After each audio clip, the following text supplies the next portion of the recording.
Hi guys, it's Diva, it's 2 cents here. Hey, small business owners, everybody has heard about how the Inflation Reduction Act is out there and how $80 billion has been put into this particular act that has been signed into law. Hey, you also have heard, I'm sure, that the IRS budget has been almost doubled and 87,000 new IRS agents are out there.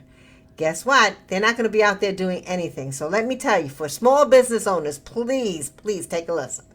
Number one, I'm going to give you 3 things. Number one, file those tax returns. If you didn't file the tax return in April, that's okay if you filed the extension, but by October, please, by that October deadline, file that return. And you know, some business owner says, but I owe the money and I don't have it, and what should I do? It doesn't matter. File that return. Yet if you file your return, you'll be less likely to hit that radar for those aggressive IRS agents. Although those are going to be phased in a couple of years. So they're not all going to be right there in this year in order to be auditing. But will they be expanding their audits? Absolutely. Okay, absolutely they will. Okay, second thing is, for you small business owners, will you please go in there and Google, talk to your tax professionals, do your research.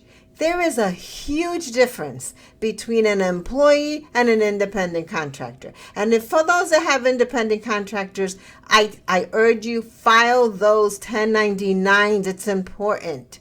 You're going to be on that radar and that 1099, but also understand what the difference is between an employee and a contractor. Don't go into your tax professional and say, oh, I have an independent contractor if you do these things, okay?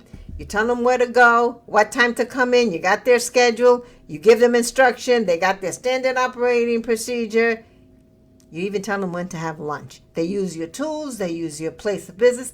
That's not an independent contractor, guys, okay? So take a look at who you have truly classified as an independent contractor and get that straight. Okay, and file that 1099. And for those of you that have not done that, get those individuals to sign up. And okay, and the last thing that I want to talk to you about is mileage. How many of you are not taking that mileage deduction? For goodness sakes, in 2020, that mileage deduction was 57.5 cents. 2021 is 56. In 2022, it's 58.5 cents per mile, guys, between January and June 30th.